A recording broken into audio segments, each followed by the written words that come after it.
So counter to the views that are being presented by the Obama administration, and indeed to some extent by Republicans, I want to argue that private equity is not only an incredibly productive, but also incredibly virtuous activity.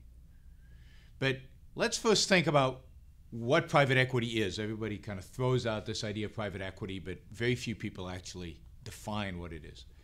Private equity is a kind of a legal form. It's a legal form in which investments are made. So it is the aggregation of capital under a particular structure that allows the managers of this fund to invest long-term, to invest. Private equity funds are typically locked in, so investors cannot withdraw them for anywhere between 8 to 12 years. So this is a form of investing in companies or in types of investments that are relatively illiquid, which means that it's difficult to get out of these investments. It's difficult to, these investments that require kind of a long-term perspective before you sell them, before you get out of them. So that the managers can then think long-term, they can plan long-term and hopefully generate significant returns over that period of 5, 6, 7, 8, even 12 years. So what happens is managers raise capital. These are typically partnerships. They raise capital from investors. The money's locked in. The money's invested. As those investments mature, those investments are sold, and the money is returned to the investors. That is the legal structure under which private equity functions. Now, there are lots of different types of private equity in a sense of lots of different types of investments. Different types of private equity funds invest in. So, for example, one that everybody really is familiar with is venture capital. Venture capital, the investors, the venture capital firms, funds, raise capital into a fund and then find startups to provide money to. Apple was started with funding from a venture capitalist. Cisco, Google, Yahoo, all the familiar names. Facebook, of course, now is in the news. Facebook was started with venture capital money. Some of these venture capitalists don't actually provide the money at the very beginning. They provide money, as the company is growing, or some place before the initial public offering, where these companies go to the public and raise large amounts of money in the stock market. So, again, that's when the company either goes public or when the company sells. That's where the investors get their money back. Other companies don't invest in venture capital. They don't invest in startups. They invest in established companies, in companies that might be, they could be 5 years old, they could be 100 years old. And these are companies that might be underperforming, or family might own them and they want to sell them. And a group will come together, buy this company up, improve its profitability, make it more productive, make it more successful, then sell it or take it public and return the money to the investors. So there's a wide variety of private equity funds and activities, all the way from venture capital, giving capital to startups, all the way to finding companies that are underperforming, or even finding companies that are losing money, that are just, in a sense, in a destructive mode. Losing money means you're not creating value. It means you're actually being destructive. Finding those companies, breaking them up, selling all the assets, shutting them down, firing everybody, and making a return that way. That is, buying it relatively cheap, discovering that the assets are actually worth more than what you pay for them, selling them off, and making money that way. Okay, so that is the form of private equity most criticized. And if you're interested in seeing at least that particular form of private equity, there's a movie which is excellent in its presentation of what private equity, at least that form of kind of breaking up companies and discovering assets that are underutilized, and that's Other People's Money with Danny DeVito and Gregory Peck. It's a brilliant movie in that it illustrates what is productive and what is creative about that activity. So I recommend Other People's Money. So this is what private equity is. That is what it does. It is a variety of different forms in which capital is deployed in order to make money for investors over relatively long periods into assets that are relatively illiquid assets. Okay, now, why is this a productive activity? Why is this something that actually produces benefits? Well, first let me say, and this is a theme I think that hopefully we will get over a number of these videos, and when my book with Don comes out, you'll see this theme again. When you see profits, now in a free market or in an activity that is relatively free of regulations and cronyism, when you see profits, that means something good has happened. Some value has been created. Somebody is willing to pay for something more than the cost of that something. That means we've increased productivity. We've added something. Profits are a sign of productivity, are a sign of production, are a sign of value and wealth creation. So any activity, if I look at private equity, if you look at its history, and private equity has been with us, for a long time, but kind of in its structure today, at least since the early 80s, really since the mid-1970s, it's been in the existing structure. It is an incredibly productive activity. Now, not everything private equity does works. Sometimes they lose money, like all investments. Sometimes they make mistakes.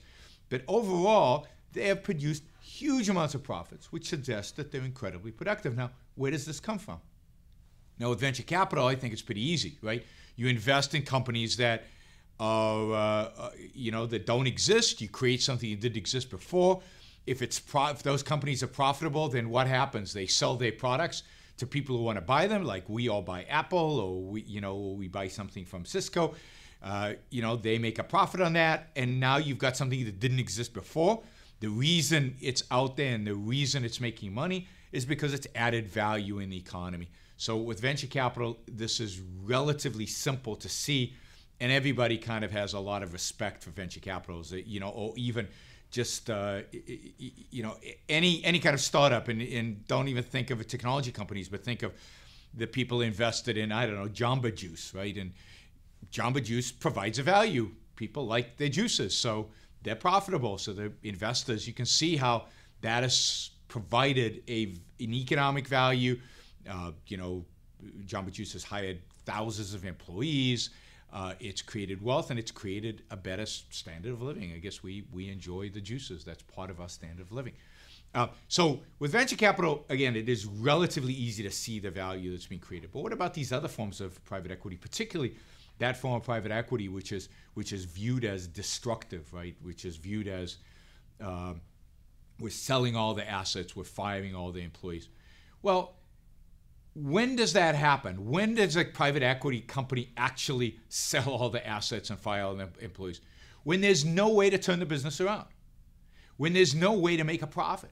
Where there's no way to reallocate capital and labor in a way that will create more wealth, more profits down the road. The best use then of those assets, if it's a factory, it might be scrap metal. The best use of or maybe repositioning those machines for something else, selling them to someone else. So by very definition that the company is losing money, right? It's losing money all the time, and nobody's figured out how to make money. It means that this company is destructive. It's bad for the economy. It's bad for all of us, because that capital is being eroded, and ultimately a company like that is going to go bankrupt, whether the private equity guys come in or not. And on the way to bankruptcy, it's just going to destroy wealth and destroy wealth and destroy wealth. So stopping that process, not allowing the continued destruction of wealth, is a productive thing. It's a good thing. Stopping it, selling it, and therefore freeing up that capital and allowing that capital now to be deployed for something else that does create wealth. And by creating wealth, ultimately creates opportunities for people to find jobs, is a good thing. It's a virtuous activity. It's a productive activity to find these companies, free up their capital, and apply them for better uses. And this is true of the employees as well. Now, yes, employees lose their jobs, and it's hard, and it's very, problematic for their lives. But the work that they're doing in a company that's losing money systematically is destructive work. It's not productive work. They're not doing anything creative working there.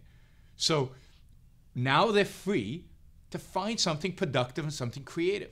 And the capital that's being freed up by selling the plant and restructuring is now creating opportunities somewhere else. And in America, when America was more of a free economy, people moved. People moved to where their jobs are. And yes, some communities, some towns kind of die. You just go out into the West and you can see all those gold mining towns or silver mining towns that, yeah, they disappear. They become ghost towns because companies have moved, capital has moved somewhere else. Opportunities are somewhere else.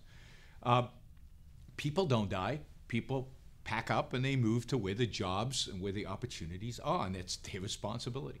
So what private equity is facilitating is this massive flowing of capital and labor from non-productive activities to productive activities.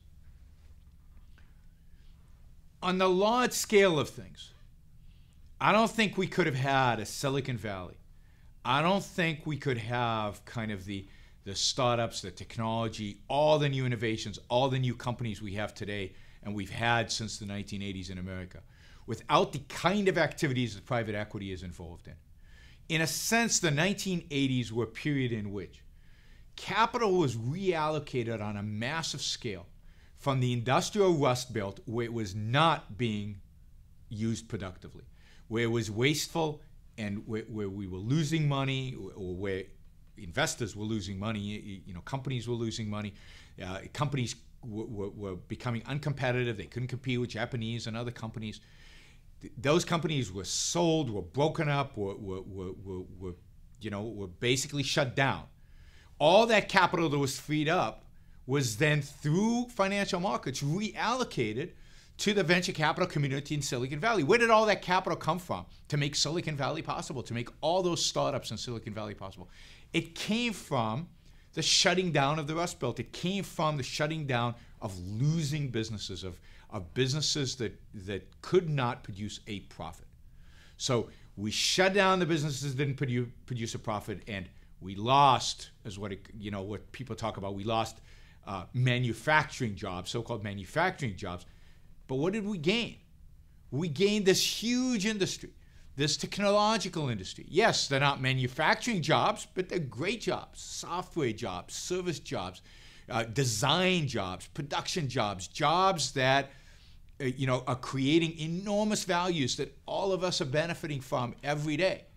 And yeah, you could just focus on certain towns or certain people who lost their jobs and so on, but that's not the story.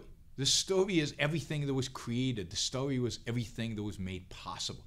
The story is the big story and the kind of the long-term story. And that's the beauty when you allow capital to flow, when you allow some freedom and free markets. What you get is this continuously search for more profits, which means better production, which means better stuff, better things, higher standards of living, more efficient mechanisms of production, and more efficient tools. So what you get is a continuously process of moving from buggies, buggies with horses, right, to, automobiles that barely can move, to really, big, nice automobiles, to the amazing automobiles we have today.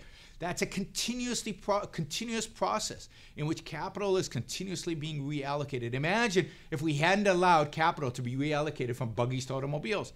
We'd still be riding around on horses. And I don't think anybody believes, not honestly, that we're better off riding on horses than we are driving cars.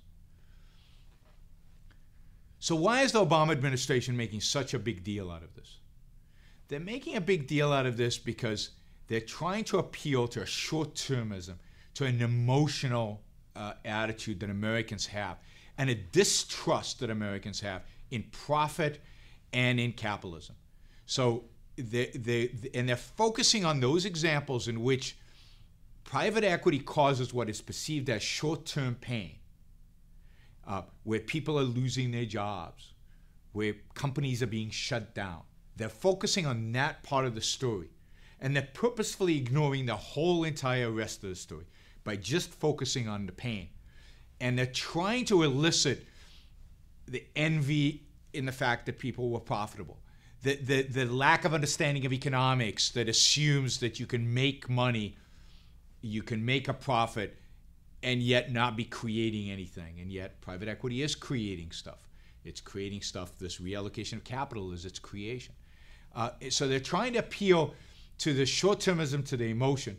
And they're also trying to trap the Republicans, because the Republicans don't want to have to deal with the virtue of the profit motive. The Republicans want to tell a utilitarian story, brush aside all the issues and all the problems, and ignore self-interest and profit and what's really involved in the real motivation behind private equity. Republicans want to tell a story of, oh, free markets are good for everybody. If you just leave them alone, we're all better off, and it maximizes utility somehow. And let's not delve into exactly how that happens, because they view exactly how that happens as maybe ugly or unpleasant.